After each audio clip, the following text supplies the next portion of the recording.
ఇవాల్టి వార్తలు వాస్తవాల్లో మనతోన్నారు BRS party general secretary సోమ భరత్ కుమార్ గారు, రాజకీయ విశ్లేషకులు పాపారావు గారు మనకు లైవ్లో జాయిన్ అవుతున్నారు. గుడ్ మార్నింగ్ అండి, వెల్కమ్ టు వార్తలు వాస్తవాలు. ఇవాల్టి వార్తల వాస్తవాల్లో మనం ప్రధానంగా డిస్కస్ చేయబోయే అంశాలు నిలదీత అడ్డగింత. నిన్న వరద బాధిత ప్రాంతాలకు వెళ్ళినటువంటి సీఎం రేవంత్ రెడ్డిని నిలదీశారు, అక్కడ మంత్రుల్ని అడ్డగించారు. విపత్తులో సర్కారు పూర్తిగా వైఫల్యం చెందింది. మేము 3 రోజులుగా వరద నీటిలో ఉన్నా, మాకు నిత్యావసరాలు లేకపోయినా కూడా మీరందరూ ఎక్కడున్నారు, ఇప్పుడు ఎందుకు వచ్చారు అంటూ చాలా తీవ్రంగా బాధితులు ఆక్రోశం వ్యక్తం చేశారు. మీరు వద్దు, మీ సాయం వద్దు అంటూ కూడా ముఖ్యమంత్రి ముందే వాళ్ళు తమ గోడును వెళ్ళబోసుకున్న తన ఆక్రోశాన్ని వెళ్ళగక్కారు. ఇక ప్రాణ నష్టం దాదాపు వాన బీభత్సంలో 33 మంది రాష్ట్ర వ్యాప్తంగా మృత్యువాత పడ్డారు. ఆగస్టు 27నే వాతావరణ శాఖ హెచ్చరికలు జారీ చేసినా కూడా ప్రభుత్వం అప్రమత్తం కాలేదు, ముందస్తు చర్యలు తీసుకోవడంలో పూర్తిగా వైఫల్యం చెందింది అనేది బీఆర్ఎస్ వర్కింగ్ ప్రెసిడెంట్ కేటీఆర్ కూడా స్పష్టం చేస్తున్నారు. సో ఇప్పుడు ఎకరానికి 10,000 లేదంటే బాధిత కుటుంబాలకు 5 లక్షలు కాదు, బాధిత కుటుంబాలకు ఎవరైతే ప్రాణ నష్టం జరిగిందో వాళ్ళకు 25 లక్షల ఎక్స్గ్రేషియా ప్రకటించాలి అనేది బీఆర్ఎస్ పార్టీ చేస్తున్నటువంటి డిమాండ్. దాంతోపాటుగా మరొక అంశం తీసుకుందాం. సుప్రీంకోర్టు ఫైర్ అయింది. ఇదెక్కడి బుల్డోజర్ న్యాయం? ఉత్తరప్రదేశ్లో జరుగుతున్నటువంటి వాటిపైన సుప్రీంకోర్టు ప్రశ్నించింది. నిందితుడైనంత మాత్రాన ఇల్లు కూల్చేస్తారా? నిజంగా దోషి అని తేలినా కూడా అట్లా కూల్చేయడానికి వీలు లేదు అంటూ కూడా సుప్రీంకోర్టు స్పష్టం చేసింది. దాంతోపాటుగా మరికొన్ని అంశాలు ఉన్నాయి. RRR కోసమే, రీజనల్ రింగ్ రోడ్ కోసమే ప్రపంచ బ్యాంకు కొన్ని మరొక వార్త చూస్తున్నాం. తర్వాత కేన్స్ కాంగ్రెస్ ఇక్కడ వచ్చింది, కేన్స్ గుజరాత్ తరలిపోయింది. సో ఈ అంశాలపైన వార్తల వాస్తవాలు మనం డిస్కస్ చేద్దాం. రైట్, పాపారావు గారు, నిన్న సీఎంని అలాగే మంత్రుల్ని అక్కడ బాధితులు నిలదీశారు. మేము 3 రోజులుగా పూర్తిగా వరద నీటిలో చిక్కుకున్నా, మా కనీస అవసరాలు తీర్చడానికి ఎవరు రాకపోయినా కూడా మేము చాలా ఇబ్బందులు పడ్డాం. ఇప్పుడు ఎందుకు వచ్చారు మీరు? మీ సాయం మాకు మీరు వద్దు, మీ సాయం వద్దంటూ చాలా తీవ్రంగా ఆవేదన వెళ్ళగక్కారు. సో మళ్ళీ బాధిత కుటుంబాలకు 5 లక్షలు మాత్రమే ప్రభుత్వం ప్రకటించింది, కానీ బీఆర్ఎస్ పార్టీ 25 లక్షల ఎక్స్గ్రేషియా ప్రకటించాల్సిందే అనేది బీఆర్ఎస్ పార్టీ చేసినటువంటి డిమాండ్. ఒకటి, ఇక్కడ సహజంగా ప్రకృతి విపత్తులు, కష్టాలు లేకపోతే ప్రమాదాలు జరిగిన సందర్భంలో ప్రజల్లో ఎమోషన్స్ చాలా, ఆ డెస్పరేట్నెస్ అంటే నిస్సహాయ స్థితి, దాని తాలూకు బాధ, వీటన్నిటితో కలిసిన ఆక్రోశం, తీవ్రంగా ఆగ్రహం కూడా ఉంటాయి. ఆ సందర్భంలో రాజకీయ నాయకులు ఎవరైనా చాలా జాగ్రత్తగా, అధికారంలో ఉన్న వాళ్ళు ముఖ్యంగా చాలా జాగ్రత్తగా ప్రజలతో వ్యవహరించగలగాలి. అలాంటిది నిన్న కాంగ్రెస్ నాయకులు ఏ విధంగానూ చేసినట్టు కనపడలేదు. ఉదాహరణకి రేవంత్ రెడ్డి గారు చూస్తే ఓపెన్ టాప్ జీప్ లో పరామర్శించడానికి వెళ్తే, ఓపెన్ టాప్ జీప్ లో ఎక్కడ వెళ్తాం? ఓపెన్ టాప్ జీప్ లో వెళ్ళేది రోడ్ షోల్లో చెయ్యి ఊపటానికి, జనానికి చెయ్యి ఊపటా వెళ్ళటానికి వెళ్తారు. అట్లాంటిది చాలా ఆక్వర్డ్ సీన్. ఆ దృశ్యం చూసి ప్రజలకు కూడా ఆగ్రహం వచ్చి ఆయన పోయే దోవలో చెత్తపడేయటం, ఆ జీప్ వెళ్లే దోవలో ఆయనకి నిరసనలు చెప్పడం ఇవన్నీ జరిగినాయి. పోలేపల్లి అనుకుంటా, పోలేపల్లి అనే చోట. సరే, ఇది వ్యవహరించాల్సిన తీరు కాదు. ఓపెన్ టాప్ జీప్ ఎందుకు అవసరం లేదు, అది తప్పు కూడా. పూర్తిగా ఏంటంటే ప్రజల పట్ల ఒక రకమైనటువంటి చిన్నచూపు సందర్భంగాని వ్యవహారం అది. రెండోది, మీరు చూడండి, నేను ఈ రోజు మామూలుగా చాలా సందర్భాల్లో చంద్రబాబుని విమర్శిస్తా గానీ, ఈయన ఒక సందర్భంలో నా తన గురువు గారు అన్నట్లు మాట్లాడినా, లేదు నా సహచరుడు అని మాట్లాడినా, చంద్రబాబు అక్కడ నీళ్లలో దిగి కూడా తిరుగుతున్నాడు. అది వీడియోలు కూడా కనపడుతున్నాయి. మిగతా ఎన్ని లోపాలు ఉన్నా ఆయన ఈ సందర్భంలో 70 ఏళ్ల పై వయసులో కూడా నీళ్లలో తిరుగుతున్నాడు. ఒక అధికార పక్ష నాయకుడిగా ఆయన బాధ్యతగా విజయవాడలో కూడా నీళ్లలో తిరుగుతున్న సందర్భం ఇప్పుడు కనపడుతుంది అక్కడ. అది ప్రజల మన్నన పొందుతుంది ఖచ్చితంగా. మిగతా విషయాలు, చాలా విషయాలు వ్యతిరేకిస్తాం చంద్రబాబు, కానీ ఆ రకమైన వ్యవహార శైలి ఏమి నేర్చుకున్నారు చంద్రబాబు దగ్గర నుంచి ఆ విషయంలోనైనా కనీసం. ఏంటంటే పూర్తిగా దురదృష్టకరమైన సందర్భం. ఈరోజు వరద సాయం కూడా 5 లక్షలు అంటే, 5 లక్షలకి ఏమవుతుంది? ఈరోజు 5 లక్షలతో జీవితాలు నిలబడతాయా? ఇళ్లు పోయిన వాళ్ళు, సమస్తం పోయిన వాళ్ళు, కొన్ని సందర్భాల్లో కుటుంబాన్ని పోషించే వాళ్ళు కూడా పోయి ఉండొచ్చు. సుమారుగా 30 మంది పైన చనిపోయారు. ఇట్లాంటి సందర్భాల్లో మీరు 5 లక్షలు ఇచ్చి చేతులు దులుపుకునే వ్యవహారం అనేది చాలా తప్పు. మీరు గతంలో చూసేటట్లయితే ఆంధ్రప్రదేశ్లో కానీ తెలంగాణలో కొన్ని చోట్ల యాక్సిడెంట్లు అయినప్పుడు నాకు గుర్తులేదు, కానీ ఒక యాక్సిడెంట్ జరిగిన సందర్భంలో ఒక పరిశ్రమలో 1 కోటి రూపాయల పరిహారాన్ని కూడా ప్రకటించి, ఈ రోజు డబ్బులకి చాలా విలువ పడిపోయింది. 1 కోటి రూపాయలు ఇమ్మని అడగం, కానీ ఈ రోజు 25 లక్షలు ఇమ్మని అడగటం అయితే మాత్రం చాలా సమంజసమైనటువంటి వ్యవహారం. 33 మంది చనిపోయారు. వాస్తవానికి ఆస్తులు, తమకున్న సమస్తం పోగొట్టుకున్న వాళ్ళు చాలా మంది ఉన్నారు. అది ప్రభుత్వానికి పెద్ద భారంగా అనేది కూడా కాదు అసలు. మరి ప్రభుత్వం 5,000 కోట్లకు పైన, దాదాపు 5,320 కోట్లు వరద నష్టం జరిగిందనేది ప్రభుత్వం ఒక అంచనా వేసింది. అంటే అందరికీ అంతా ఇవ్వరు కాబట్టి 5,000 కోట్ల అందరికీ అన్ని పరిహారాలు ఇవ్వరు కదా. కనీసం ఆస్తులు కోల్పోయిన వాళ్ళకి ఓవరాల్ డ్యామేజ్ జరిగింది. అది ప్రభుత్వ ఆస్తుల డ్యామేజ్ కూడా కలిపితే 5,000 కోట్ల ఓవరాల్ డ్యామేజ్. కాబట్టి దానిలో ప్రైవేట్ వ్యక్తులు ఎవరైతే సామాన్య వ్యక్తులు ఉన్నారో వాళ్ళు కోల్పోయిన దానికి పరిహారం వాళ్ళు మళ్ళీ ఇది నిలదొక్కుకోవడానికి ఆర్థికంగా ఒక ఊతం అనేది కావాలంటే 5 లక్షలు అనేది కేవలం కన్నీటి తుడుపు కూడా కాదు అది. కాబట్టి ఏంటంటే 25 లక్షలు అనేది చాలా సమంజసమైన డిమాండ్. ఇంతకంటే ఎక్కువ పరిహారం నేను చెప్పా కదా, ₹1 కోటి పరిహారం ఇచ్చిన కూడా సందర్భాలు కూడా ఉన్నాయి. కుటుంబంలో సభ్యుడిని కోల్పోతే ఇచ్చిన సందర్భాలు ఉన్నాయి. కాబట్టి ఏంటంటే 25 లక్షలు అనేది చాలా సమంజసమైన డిమాండ్. ఇది రాజకీయ డిమాండ్ కాదని నేను అనుకుంటున్నా.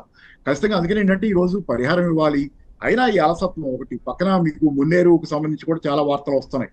ఖమ్మంలో మున్నేరు పోయితే 9 మంది ఎమ్మెల్యేలు, ఇప్పుడు ఒక కాంగ్రెస్ పార్టీకి 9 మంది ఎమ్మెల్యేలు, 3 మంత్రులు అనుకుంటా ఉన్నారు.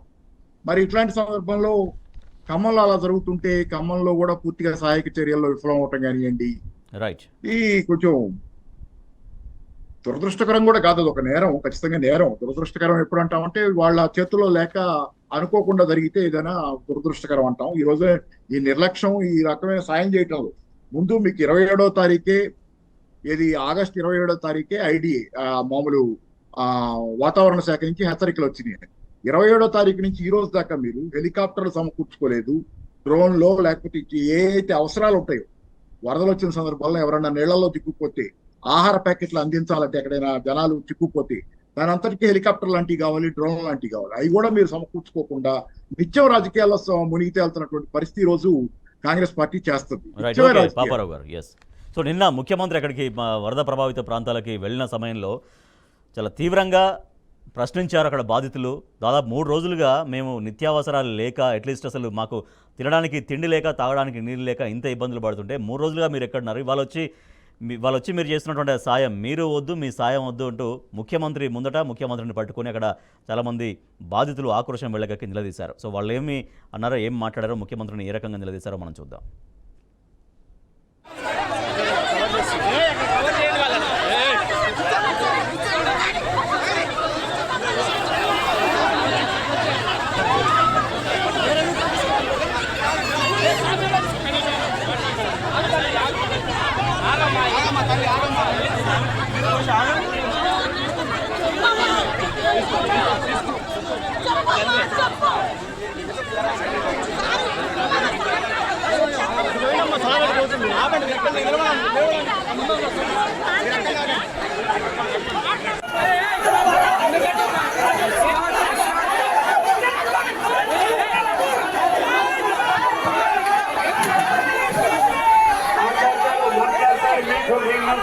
వచ్చారు అందరూ బాగా ఉండాలి.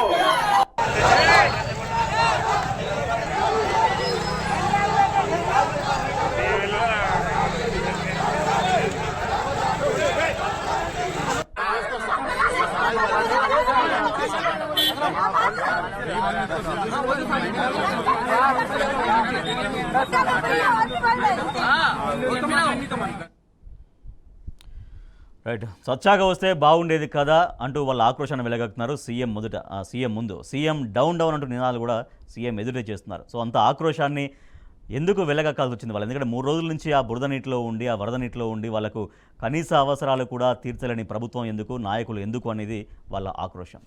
భరత్ గారు, మనం చూసాం స్వయంగా ముఖ్యమంత్రిని నిలదీశారు, మంత్రుల్ని అడ్డుకున్నారు. ఎందుకు అటువంటి పరిస్థితి వాళ్ళ ప్రభుత్వానికి?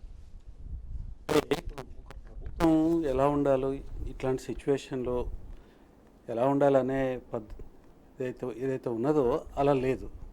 అది ప్రజలకు కూడా స్పష్టంగా అర్థమవుతా ఉంది. 27వ తారీఖు నాడు ఇండియన్ మెటలర్జికల్ డిపార్ట్మెంట్ చాలా స్పష్టమైన ఒక ఇండికేషన్ ఇచ్చింది. తర్వాత బ్రహ్మాండమైన టెక్నాలజీ డెవలప్ అయింది. ఏ చిన్న ప్రాంతంలో ఎంతెంత వర్షం పడబోతుందనే లెక్కలు వచ్చిన తర్వాత వాటిని అనలైజ్ చేసుకోవాల్సిన అవసరం ఉన్నది. తర్వాత దానికి తగ్గ చర్యలు తీసుకోవాల్సింది. చర్యలు ఏంటంటే, బేసిక్ చర్యలు ఏంటంటే ఆ ప్రాంత ప్రజలందరికీ కూడా హెచ్చరిక చేయాలి.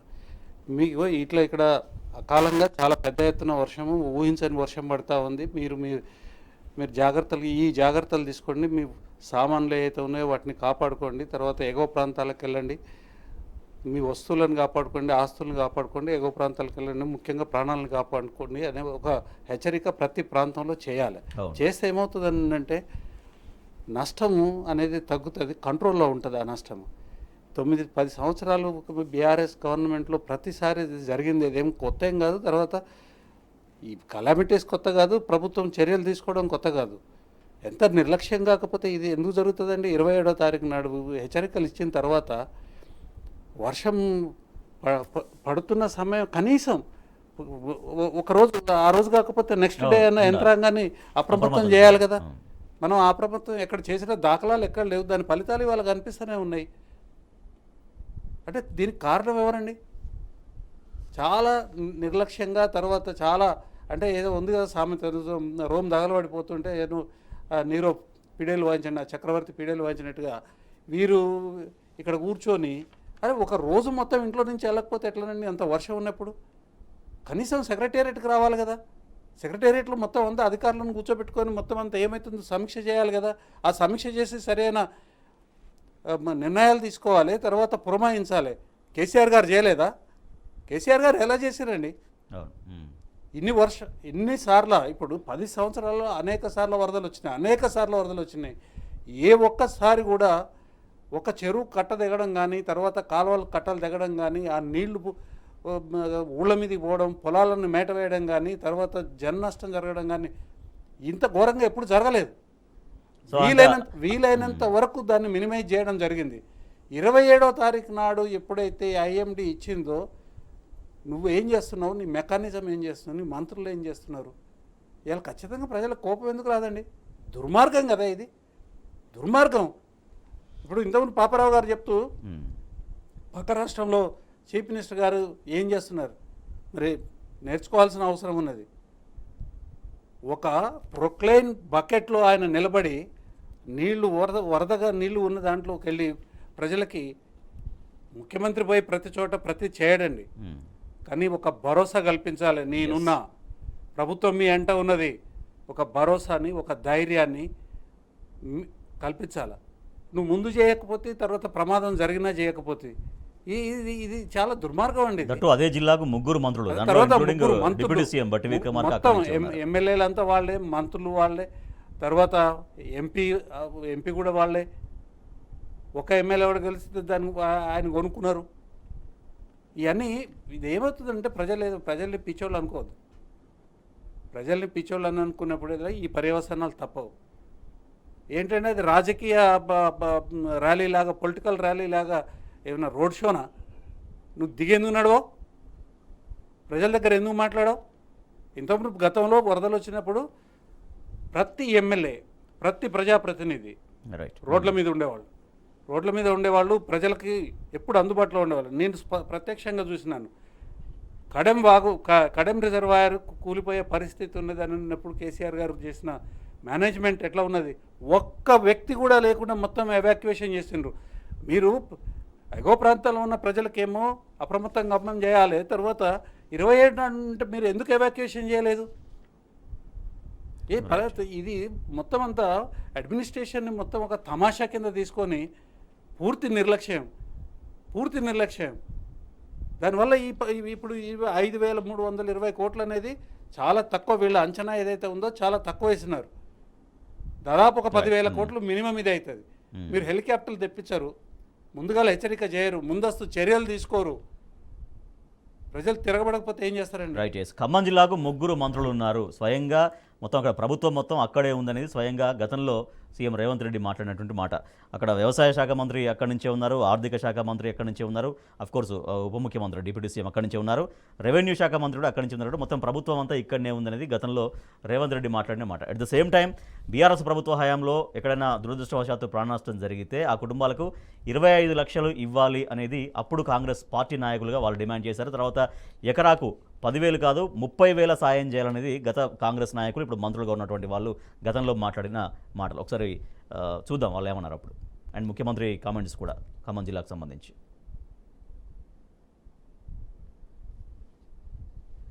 రాష్ట్ర ప్రభుత్వం మొత్తం ఖమ్మంలోనే ఉంది. ఖమ్మంలో పూర్తి మంత్రివర్గం మొత్తం ఖమ్మంకి అప్పచెప్పినాం. దాదాపు మెజారిటీ లేదంటే ఒక ప్రియారిటీ ఉన్నటువంటి శాఖల్ని మొత్తం ఖమ్మం జిల్లాకే అప్పగించాం. మొత్తం ప్రభుత్వం మొత్తం ఖమ్మంలోనే ఉంది. ఇది ముఖ్యమంత్రి రేవంత్ రెడ్డి మాట్లాడిన మాట. దాంతోపాటుగా గతంలో కాంగ్రెస్ నాయకులుగా ఉన్నటువంటి తుమ్మల నాగేశ్వరరావు గారు అప్పుడు అంటే ప్రభుత్వంలో రాకముందు, తర్వాత సీతక్క కూడా ఏం మాట్లాడారు? ఎకరానికి 10,000 కాదు ఎకరానికి 30,000 ఇవ్వాలని డిమాండ్ చేయడం కావచ్చు, తర్వాత మృతుల కుటుంబాలకు 5 లక్షలు కాదు 25 లక్షల ఎక్స్గ్రేషియా ప్రకటించాలనేది డిమాండ్ కావచ్చు. సో వాళ్ళు అప్పుడు ఏం మాట్లాడారు? ఇప్పుడు మళ్ళీ అదే కాంగ్రెస్ ప్రభుత్వం మళ్ళీ ఎకరానికి 10,000 ఇవ్వడం, మృతుల కుటుంబాలకు 5 లక్షలు నష్టపరిహారం ప్రకటించడం అనేది నిన్న మనం చూసాం. ఒకసారి వాళ్ళు ఏమన్నారో చూద్దాం. అట్టి విక్రమార్క గారు, పొంగులేటి శ్రీనివాసరెడ్డి గారు, తుమ్మల నాగేశ్వరరావు గారు, మొత్తం ఖమ్మంలోనే ఉంది కదా నేను మంత్రివర్గం అంతా. శాఖలన్నీ మీ దగ్గరనే ఉన్నాయి, నిధులన్నీ మీ దగ్గరనే ఉన్నాయి. ఆర్థిక శాఖ మీ దగ్గరనే ఉంది, గనుల శాఖ మీ దగ్గరనే ఉంది, రెవెన్యూ శాఖ మీ దగ్గరనే ఉంది, వ్యవసాయ శాఖ మీ దగ్గర ఉంది. మంత్రులు అంటేనే ఇవి ఇంకేం ఉన్నాయి. టోటల్గా ఖమ్మం జిల్లాకే అప్పచెప్పినాము తెలంగాణ రాష్ట్ర ప్రభుత్వాన్ని. నష్టపోయిన ప్రతి రైతుకి ఎకరాలకి 30,000 రూపాయలు ఇవ్వాలన్నది నా డిమాండ్. ముఖ్యమంత్రి గారికి తెలియజేస్తా ఉన్నాం, రాష్ట్ర ప్రభుత్వాన్ని డిమాండ్ చేస్తా ఉన్నాం. ముఖ్యంగా ప్రాణాలు కోల్పోయినటువంటి కుటుంబాలకు 25 లక్షల చొప్పున మరి ఎక్స్గ్రేషియా ఇవ్వాలి. ఇల్లు కొలాప్స్ అయినటువంటి వాళ్లకు 5 లక్షలతోటి నూతన ప్లేస్ ఏదైతే వరద ముంపు ప్రాంతాలన్నాయో అక్కడి నుంచి వాళ్ళను బయట ప్రాంతాలకు తీసుకొచ్చి. సో అదే ముఖ్యమంత్రి రేవంత్ రెడ్డి అండ్ పొంగులేటి శ్రీనివాసరెడ్డి, ఇందాక తుమ్మల నాగేశ్వరరావు బట్ పొంగులేటి శ్రీనివాసరెడ్డి కామెంట్స్ అవి, తర్వాత సీతక్క గతంలో చేసినటువంటి కామెంట్స్. భరత్ గారు, ఇప్పుడు మీ ముఖ్యమంత్రి గారి నోట మీద మొత్తము తెలంగాణ అడ్మినిస్ట్రేషన్ అంతా కూడా ఖమ్మంకే అప్పచెప్పినవని అన్నారు. మరి ఇప్పుడు వాళ్ళు దారుణాతి దారుణంగా ఫెయిల్ అయినారు. మీరు ఏం చేయదలుచుకున్నారు ముఖ్యమంత్రి గారు? రెండో విషయం, మన ముడి కాకపోతే ఢిల్లీ దాకా దేకమన్నారంట. తెలంగాణలో ఒక పెద్ద సామెత ఉన్నది. ఇప్పుడు వాళ్ళు అపోజిషన్లో ఉన్నప్పుడు వాళ్ళు చెప్పిండ్రు కదా 25 లక్షలు ఎక్స్గ్రేషియా అయ్యామని, ఎకరానికి 30,000 రూపాయలు పంట నష్టం ఇవ్వమని, ఆ తర్వాత ఇండ్లు కూలిపోయిన వాళ్ళకి 5 లక్షలు పెట్టి ఇండ్లు కట్టించమని ఎగువ ప్రాంతాలలో. మీరన్నమాట మీరు ఇంప్లిమెంట్ చేయాలి. మేము అపోజిషన్లో ఉన్నప్పుడు మేము ఇష్టం ఉన్నట్టు మాట్లాడతాము, తర్వాత అధికారంలోకి వచ్చి ఇప్పుడు వాళ్ళు ముగ్గురు, ఒక ఆయన ముఖ్యమంత్రి, 2 మంత్రులు. మరి మీ మాట మీద మీకు ఏమన్నా విలువ ఉంటే మీరు అదే చేయండి. మేము డిమాండ్ చేసేది కూడా అదే. ప్రజలకు అదే అవసరం. పాపారావు గారు చెప్పినారు 5 లక్షల రూపాయలు అనేది దానికి ఒక విలువ లేదు ఈ రోజుల్లో. 25 లక్షల సబబు అనేది కేటీఆర్ గారు కూడా అదే డిమాండ్ చేసినారు. మీరు కూడా చేసినారు కదా, అమలు చేయండి. జనాన్ని మోసం చేసేదానికి ఇలా అవకాశం లేదండి. ప్రజలు ఇప్పుడు ఈ క్లిప్పింగ్స్ ఉన్నాయి, ఇవి తీసి చూపించగలిగినాం. ఇవాళ మీరు మాట్లాడిందే కదా, అమలు చేయాలి కదా. మేము 5 లక్షలు తర్వాత 10,000 రూపాయలు ఇచ్చినామనే దాంతోనే మాకు ప్రజలు మాకు సమాధానం చెప్పారు ఎన్నికలలో. మరి మీరు మాట్లాడింది మీరు అమలు చేయాలి కదా. అవును కదా, మీరు అమలు చేయాలి. అది అమలు చేయడం. తర్వాత ఇంకొకటి అండి, 3 కీలకమైన మంత్రివర్గ శాఖల్ని మీరు ఖమ్మంకు అప్పచెప్పినారు. తర్వాత మీరు స్వయంగా పోయినారు. ఏం చేసినారు చెప్పండి ఖమ్మంలో? మీరు వెళ్ళేప్పటికే మొత్తము ప్రతిపక్షాలకు సంబంధించిన కార్యకర్తలు, నాయకులు అందరూ కూడా ప్రతి ప్రమాదం జరిగిన ప్రతి ప్లేస్లో వాళ్ళు ఉండి సహాయక చర్యలు చేస్తూ ఉంటే, ప్రభుత్వం కానీ కాంగ్రెస్ పార్టీ కార్యకర్తలు కానీ నాయకులు కానీ ఏదో రోడ్ షోకు పోయినట్టు పోతారు ఏంటంటే నాకు అర్థం కాదు. ఇదా ప్రజల పట్ల మీకుండే కమిట్మెంట్? ఇదా? కాబట్టే ప్రజలు తిరుగుబాటు చేస్తారు. తిరుగుబాటు చేయకుండా మిమ్మల్ని మెచ్చుకుంటారా? Right, okay. ఎస్, పాపారావు గారు, నిన్న ముఖ్యమంత్రికి ఏం మాట్లాడారు, తర్వాత కాంగ్రెస్ మంత్రులుగా, ఇప్పుడు మంత్రులుగా అప్పుడు నాయకులుగా ఏం మాట్లాడారో మనం చూసాము. సో ఎవరైతే డిమాండ్ చేశారో వాళ్ళే ఇప్పుడు మంత్రులుగా ఉండి, వాళ్ళే ముఖ్యమంత్రి స్థానాలలో ఉండి, మరి అదే మాటను అప్పుడు డిమాండ్ చేసిన విధంగా ఇప్పుడు అమలు చేయొచ్చు కదా, ఎందుకు చేయలేకపోతున్నారు అనేది బీఆర్ఎస్ వేస్తున్న ప్రశ్న. ఎస్, మీరు అన్నట్టుగానే అదే 25 లక్షలు ఇప్పుడు ప్రకటించండి అనేది బీఆర్ఎస్ పార్టీ డిమాండ్ చేస్తూ ఉంది. అంటే ఇక్కడ అధికారం కోసం పాకులాడేటప్పుడు మాటలు ఒకలాగా ఉన్నాయి, అధికారం వచ్చిన తర్వాత మాటలు ఇంకోలాగా ఉన్నాయి అనేది బ్యాక్గ్రౌండ్ లో వేరే మాటలు వినపడుతున్నాయి. అది మొత్తం అది మ్యూట్ చేయమన్నాడు ఆ వెనక వీడియో. అదే మామూలు అధికారం కోసం చూడండి పీసీఆర్ ఒకసారి. అదే అది అర్థమైంది నాకు. అధికారం మాట్లాడేటప్పుడు, అధికారం కోసం పాకులాడేటప్పుడు మాటలు ఒకలాగా ఉన్నాయి. ఎందుకంటే నిన్న కూడా మనం చూసాము. నేను ఈ మధ్యకాలంలో మీరు నిన్న ఏమన్నా డిబేట్ లో చర్చకొచ్చిందేమో తెలియదు కానీ, రేవంత్ రెడ్డి గారి కూల్చివేతల గురించి గతంలో అధికారంలో లేకముందు ఆయన మాట్లాడిన మాటల గురించిన వీడియో, ఆయన భార్యతో కలిసి రాధాకృష్ణ గారికి అనుకుంటా ఏపీఎన్ లో ఇంటర్వ్యూ ఇచ్చినప్పుడు మాటలు ఆయన ఎట్లా మాట్లాడారు, కూల్చివేతలు తప్పు, రెగ్యులరైజ్ చేయొచ్చు కదా అని మాట్లాడే సందర్భం మరి విచిత్రం. హైడ్రా అనేదాన్ని మనం అందరం స్వాగతిస్తాం. కాకపోతే ఏంటంటే పక్షపాత రహితంగా, న్యాయబద్ధంగా, రాజకీయం లేకుండా దానిలో క్లియర్ చేయటం అనేది ఓకే, నో ప్రాబ్లం, ఎవరికే ప్రాబ్లం లేదు. ఎట్లాగా టాపిక్ మీరు తీశారు కాబట్టి పాపారావు గారు, బుల్డోజర్ న్యాయం పైన, అంటే ఉత్తరప్రదేశ్ సంబంధించినటువంటి అంశం పైన సుప్రీంకోర్టు చాలా తీవ్రంగా ఫైర్ అయింది. దోషిగా తేలినా కూడా కూల్చివేయడం కుదరదు, ఆ చట్టం ప్రకారంగా నడుచుకోవాల్సిందే అనేది నిన్న ఒకటి సుప్రీంకోర్టు ధర్మాసనం కూడా చెప్పింది. సో మరి అదే ఇప్పుడు తెలంగాణకు కూడా రిఫ్లెక్ట్ అవుతుంది అనుకోవాలా? అంటే తెలంగాణ ఒకటి 2 స్టెప్పుల్లో చెప్పింది సుప్రీంకోర్టు. ఒకటి, నేరారోపణ జరగంగానే, నేర నిర్ధారణ జరగక ముందే నేరారోపణ జరగంగానే కూల్చివేసే చర్య అది తప్పని. రెండోది, నేర నిర్ధారణ జరిగిన అతను దోషం తేలినా అతను ఒక్కడే కాదు కదా ఇంట్లో ఉండేది, అతని కుటుంబం మొత్తం ఉంటుంది, వాళ్ళంతా నేరస్తులు కాదు కదా. ఆ ఇంటిని కూల్చేయడానికి చేసే ప్రయత్నం అనేది పూర్తిగా తప్పనేది. అసలు అది వేరే ప్రాసెస్. ఇల్లు కూల్చడానికి సంబంధించి వేరే చట్టాలు ఉంటాయి, వేరే ప్రాసెస్ అది.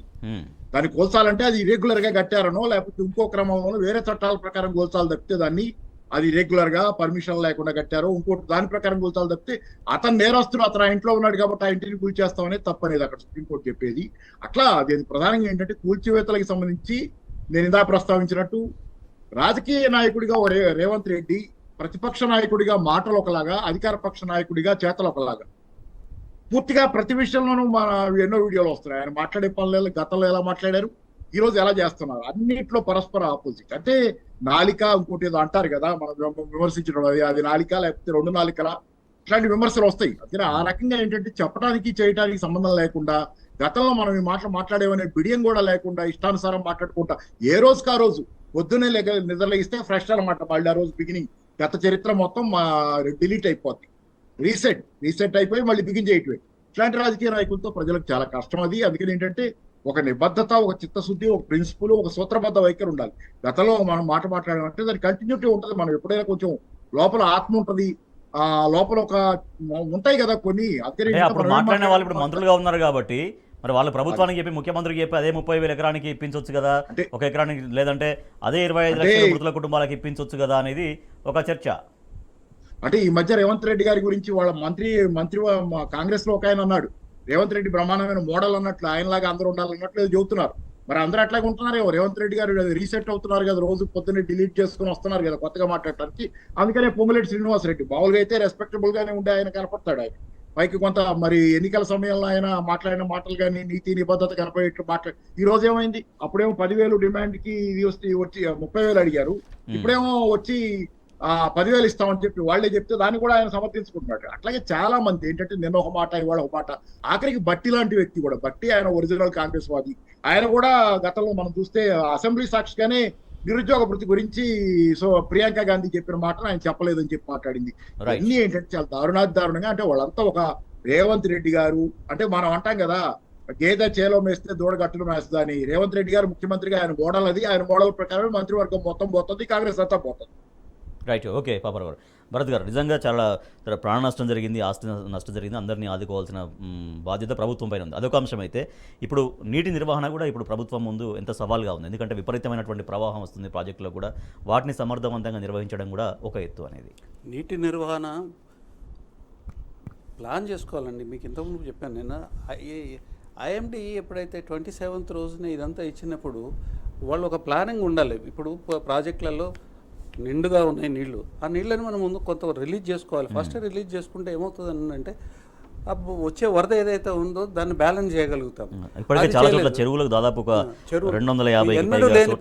ఈ నిర్వహణ లేకపోవడం మూలంగా ఏమైందంటే ఆ అవగాహన ఉండాలి, ఒక కాంప్రిహెన్సివ్ అండర్స్టాండింగ్ ఉంటేనే వీటన్నిటిని నిరోధించగలుగుతారు. దానికోసం విపత్తు మేనేజ్మెంట్ తర్వాత ఇప్పుడు మీరు ఎవరు మాట్లాడట్లేదు, హైడ్రా అనేది ఏదైతే ఉన్నదో విపత్తు మేనేజ్మెంట్ కూడా హైడ్రాకే ఇచ్చినారు. హైదరాబాద్ చుట్టుపక్కల ఉన్న దాంట్లో ఇవాళ పేపర్ తీసి చూడండి మీరు, అక్కడ మోకిలో ఒక మొత్తం కాలనీ అంతా మునిగిపోయింది.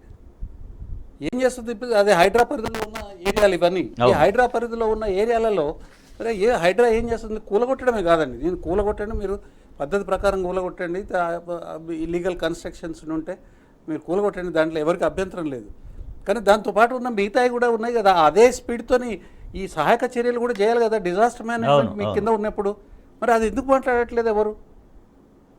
అది ఒకటి చేయాలి. తర్వాత ఇంకోటి 27 నాడే, ఆగస్టు 27 నాడే హెచ్చరికలు వచ్చినప్పుడు ప్రజా ఆరోగ్యానికి సంబంధించిన చర్యలు తీసుకోవాలి కదా. చిన్న పిల్లగాన్ని అడిగినా చెప్తారు, వర్షాలు బాగా వచ్చిన తర్వాత అంటువ్యాధులు వస్తాయి, కలరా వస్తుంది, ఇట్లాంటి అన్నిటికీ ఏం చర్యలు తీసుకున్నారు ఇప్పటికే మీరు? మరి ప్రజల దగ్గరికి పోయి ప్రజల కష్టాలు ఏందో తెలుసుకునే చేత కాదు మీకు. బయట చాలా దారుణంగా ఉంది మీరు చెప్పినట్టుగా. ఇంటికి ఒక్కరిద్దరు విష జ్వరాలతో విష జ్వరాలు, పాములు, జ్వరం వచ్చిందంటే అది విష జ్వరమే, వైరల్ ఫీవరే వచ్చేస్తుంది. విపరీతమైన పాములు వస్తాయండి. నీటి ద్వారా పాములు ఇళ్లకి, తర్వాత నివాస ప్రాంతాలలోకి చేరి పాములు, తర్వాత విష జ్వరాలు, ఇవేమంటారు వీటిని, కలరా, వీటన్నిటికీ చర్యలు తీసుకోవాలి కదా. మీరు 27 నాడు ఉంటే 27 నుంచి వరద వచ్చేదాకా నోరు మూసుకొని కూర్చొని తర్వాత దానికి సంబంధం లేని విషయాల మీద మీరు టైం అంతా ఇచ్చేసేసి ప్రజలు గగ్గోలు పెడతా ఉంటే ప్రజల దగ్గర పోయి రోడ్ షోలు చేస్తారా? ఇది ప్రజల్ని అవహేళన చేయడం అండి ఇది. రైట్. భారత్ గారు, ఇందాక యూపీ అంశానికి సంబంధించి సుప్రీంకోర్టు ధర్మాసనం చాలా తీవ్రంగా ఫైర్ అయింది, అక్కడ బుల్డోజర్ న్యాయం సంబంధించి. సో అక్కడ బుల్డోజర్ న్యాయానికి ఇక్కడ హైదరాబాద్లో జరుగుతున్నటువంటి బుల్డోజర్ వ్యవహారానికి ఏమైనా లింక్ పెట్టి మాట్లాడొచ్చా? తప్పనిసరిగా అండి. ఎందుకంటే ఈ బుల్డోజరు, తర్వాత హెవీ ఎక్విప్మెంట్, ఎర్త్ మూవింగ్ ఎక్విప్మెంట్ని తీసుకొని వచ్చి నోటీసులు ఇవ్వకుండా ఎక్కడెక్కడైతే కూలగొడుతున్నారో అక్కడ అన్ని విషయాలకి నిన్న సుప్రీంకోర్టు చేసిన వ్యాఖ్యానం ఏదైతే ఉందో అది వర్తిస్తుందండి. మీరు అక్కడ ఒక కేసులో ఒక వ్యక్తి అక్యూజ్డ్ అయినంత మాత్రాన కానీ, తర్వాత అతన్ని కన్విక్ట్ చేసినంత అంటే అతన్ని శిక్షించబడిన, విచారణ తర్వాత శిక్షింపబడిన తర్వాత కానీ వాళ్ళ ఆస్తుల్ని ధ్వంసం చేసేదానికి లేదనేది సుప్రీంకోర్టు మాట్లాడి. అదే పద్ధతిలో ఇక్కడ ఇప్పుడు అథారిటీ వాళ్ళే ఇది ఇల్లీగల్ అని నిర్ణయం చేసుకునేదానికి లేదండి. దాంట్లో ఒక పద్ధతి ఉంటుంది, నాన్ డిస్క్రిమినేటివ్గా పోవాలా, అంటే వివక్ష రహితంగా ఉండాలి. తర్వాత ఇంకోటి ఏంటంటే నోటీస్ ఇవ్వాలి. నోటీస్ ఇచ్చి వాళ్ళ వివరణ తీసుకోవాలి. వివరణ తీసుకోకుండా నోటీస్ ఇవ్వకుండా కూలగొట్టడం ఏదైతే ఉందో అది ఆర్బిటరీనెస్ అని అంటారు, వివక్షాపూరితమైనదని అని అంటారు. ఆ వివక్షాపూరితమైన చర్యలు చేసేదానికి ఎవరికీ హక్కు లేదు. పూర్వకాలంలో బ్రిటిష్ ఇక్కడ పరిపాలన చేస్తున్నప్పుడు రాబర్ట్ క్లైవ్ అనే అతను మొత్తం పంజాబ్ రాష్ట్రానికి అంటే అప్పుడున్న బెంగాల్ రాష్ట్రం చాలా పెద్దది. బెంగాల్ వాళ్ళ పరిపాలన విధానాల వల్ల బెంగాల్లో దాదాపు 2 కోట్ల మంది చనిపోయినారు. ఆ కారణం చేత అప్పుడున్న బ్రిటిష్ పార్లమెంట్ అక్కడ ఇంగ్లాండ్లో, మనం వలస కదా, ఇంగ్లాండ్లో అతని మీద, రాబర్ట్ క్లైవ్ మీద ఒక ఇంపీచ్మెంట్ మోషన్ మూవ్ చేసినారు. ఇంత అన్యాయంగా పరిపాలన చేయడం వల్ల, రాబర్ట్ క్లైవ్ చేయడం వల్ల అది ఇంతమంది చచ్చిపోయినారు. కాబట్టి అతన్ని ఇంపీచ్ చేయాలని చెప్పి అక్కడ పార్లమెంట్ సభ్యులు ఎడ్మండ్ బర్క్ అనే అతని నాయకత్వంలో చేసినారు. ఎడ్మండ్ బర్క్ ఆ సందర్భంగా ఒక మాట మాట్లాడతాడు, వివక్షాపూరితంగా వ్యవహరించేదానికి భగవంతుడికి కూడా హక్కు లేదు. ఈ రాజప్రతినిధి అయిన క్లైవ్కి మాత్రం ఎక్కడ హక్కున్నది? దాదాపు 250 సంవత్సరాల క్రితం మాట్లాడిన విషయం అది. ఒక బిగ్ స్టేట్మెంట్, అది వెరీ బిగ్ స్టేట్మెంట్. భగవంతుడికి కూడా హక్కు లేదు వివక్షాపూరితంగా చేయడానికి, ఆర్బిటరీగా చేయడానికి. Even God has no right to be arbitrary అనేది ఆయన స్టేట్మెంట్. 250 సంవత్సరాల తర్వాత కూడా అడ్మినిస్ట్రేషను, తర్వాత స్వతంత్ర భారతదేశంలో రాజ్యాంగ ప్రకారం నడవాల్సిన అడ్మినిస్ట్రేషను ఆర్బిటరీగా వ్యవహరిస్తే సుప్రీంకోర్టు ఖచ్చితంగా అడ్డుపడుతుంది. నిన్న ఆ వ్యాఖ్యానం ఏదైతే ఉందో ఈ బ్యాక్గ్రౌండ్ నుంచే చూడాలి. అది ఒక యూపీ తర్వాత కాన్విక్స్ కేసులకు సంబంధించే కాదు, ఏ రకమైన కూల్చివేతలు వివక్షాపూరితంగా ఉంటే అవి ఇల్లీగల్, చేయడానికి వీల్లేదు, వాటికి వర్తిస్తుంది. అనేది రైట్. పాపారావు గారు, ఎస్, మరొక అంశం తీసుకుంటే గత ప్రభుత్వం ఏ ప్రభుత్వం అయితే ఉంటే ఆ ప్రభుత్వం పెట్టుబడులు తీసుకొస్తే ఆ పెట్టుబడుల్ని మరింతగా పెంచే విధంగా రాష్ట్ర ప్రభుత్వం వ్యవహరించాల్సినటువంటి అవసరం ఉంటుంది, ఎవరు అధికారంలో ఉన్నా కూడా. కానీ గత బీఆర్ఎస్ ప్రభుత్వ హయాంలో వచ్చినటువంటి క్యాన్స్ పరిశ్రమ ఇవాళ గుజరాత్కు తరలిపోవాల్సినటువంటి పరిస్థితి వచ్చింది. ఎందుకు ఇట్లా జరిగింది? అంటే గతంలో మనం చూసుకుంటే టిఆర్ఎస్ ఉండగా నాకు చాలా క్లియర్గా గుర్తు, ప్రతి 2-3 రోజులకి పేపర్లో, ప్రతి పేపర్లో, ఒక నమస్తే తెలంగాణ కాదు, అన్ని పేపర్లలో తెలంగాణలోకి ఒక పరిశ్రమ వస్తున్న విషయం ఏదో ఒక వార్త వచ్చేది, పలానా పరిశ్రమ వస్తుంది కొత్తగా అనేది. వేల కోట్లు, లక్షల కోట్ల రూపాయల పెట్టుబడులు రావటం. ఓ రకంగా సుమారుగా ప్రైవేట్ రంగంలో వచ్చిన ఉద్యోగాలే 20 లక్షల పైన ఉద్యోగాలు వచ్చినాయి ప్రైవేట్ రంగంలో ముఖ్యంగా, ఎందుకంటే అక్కడే ఎక్కువ ఉద్యోగాలు ఉన్నాయి. ఇట్లాంటి పరిస్థితి తెలంగాణలో రోజు ఉంది. నిరంతరంగా చలనశీలంగా నిరంతరంగా అభివృద్ధి పదాల్లో రోజువారీ మారిపోతా తెలంగాణ ముందుకు పురోగమించిన కాలం అది. అట్లాంటి రోజు నుంచి ఇప్పుడు ఎక్కడికి వచ్చాం? ఈరోజు మీరు ఏ రోజైనా రాజకీయాల వార్తలు, రేవంత్ రెడ్డి గారి తిట్లు, డైవర్షన్లు, లేకపోతే ఎదుటి వాళ్ళని డిఫేమ్ చేయడానికి మాట్లాడే మాటలు తప్పితే ఈరోజు పత్రికలో పరిశ్రమ వస్తుందనే వార్త ఎక్కడైనా మనం చూస్తున్నామా? పలానా పరిశ్రమ కొత్తగా వచ్చిందని ఇవాళ మరీ ఇంకా దారుణంగా ఏంటంటే ఇక్కడ కనపడుతుంది కేన్స్ అనే పరిశ్రమ, సెమీ కండక్టర్స్ చేసే పరిశ్రమ ఇది. అది తెలంగాణకు వస్తుందని ల్యాండ్ కూడా ఎలకేట్ అయింది టీఆర్ఎస్ కాలంలో. అవును. అట్లాంటి పరిశ్రమ ఈ రోజు ఇక్కడ వద్దనుకొని గుజరాత్కి వెళ్ళిపోతుంది. ఎందుకు వెళ్తుంది? మీకు ఒకటి క్లియర్ గా కనపడుతుంది, కళ్ళ ముందు కనపడేది చాలా విషయాల్లో డిస్టర్బెన్సెస్ ఉన్నాయి. ఇక్కడ వీళ్ళు రాజకీయాలు తప్పితే అసలు సమస్యల్ని పట్టించుకోవటం. ఇక్కడ వరదల విషయంలో సమస్యని పట్టించుకునే స్థితిలో లేరు.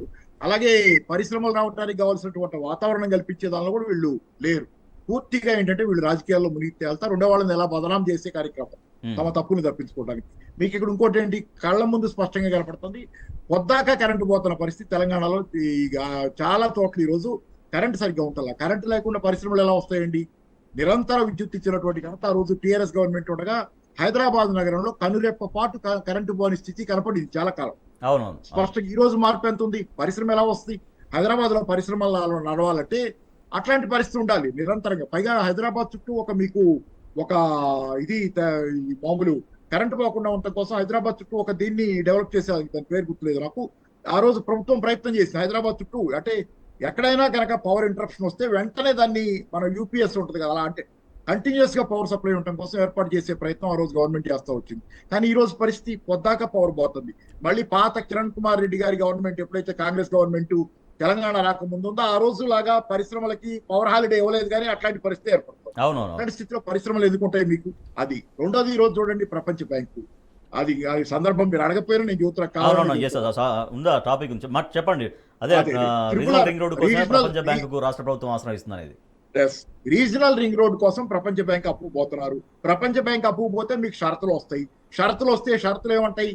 మీరు బాగా జనాల మీద భారాలు మోపండి, అప్పు ట్యాక్స్లు వేయండి, వసూళ్లు చేయండి, జనానికి ఇచ్చే సంక్షేమం మీద కోతలు పెట్టండి, జనానికి ఇచ్చే దాని మీద ఏమో కోతలు పెట్టండి, జనం దగ్గర ఏమో బాగా వసూలు చేయండి.